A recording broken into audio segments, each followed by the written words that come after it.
Μιχριζάχ Σουλτάν στο 1308. Κάθε δωμάτιο έχει και το όνομά του.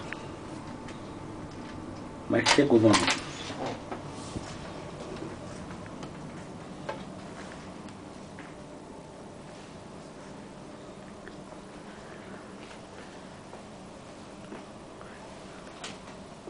Όλα πολύ προσεγμένα.